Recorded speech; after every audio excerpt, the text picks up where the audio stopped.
ஒன்று தெரியுங்களா?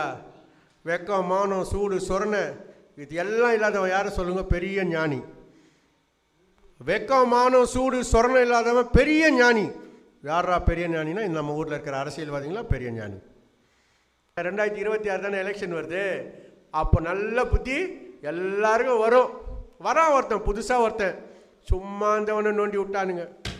அவன் எங்கே ரோட்டில் போனாலும் கூட்டம் வந்துடுது, அவன் எங்கே போய் நின்னாலும் கூட்டம் வருது. இவனுங்கெல்லாம் கூட்டங்களான்னா 500 கொடுத்தா தான் கூட்டம் கூட்டுறது, 1000 ரூபா கொடுத்தா தான் கூட்டம் செய்கிறது. ஊரில் இருக்கிற ஆயாங்களுக்கெல்லாம் 300 கொடுத்து கூட்டம் வந்துடுறானுங்க.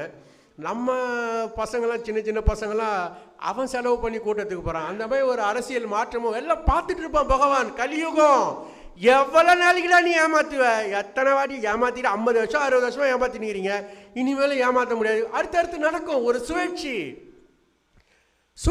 சுனாமி ஒரு சுழற்சி. சுனாமி வந்தது பார்த்தீங்களே, எல்லாத்தையும் என்ன பண்ணுச்சு? வாஷ் அவுட் பண்ணுச்சு, எல்லாத்தையும் சுத்தம் பண்ணுச்சு.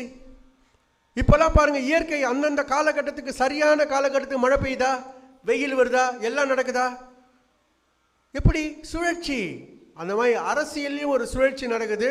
அது நல்லபடியாக 2026 நடக்கட்டும்னு பெருமாளை பிரார்த்தனை பண்ணிட்டு, முருகரையும் பிரார்த்தனை பண்ணிக்கிட்டு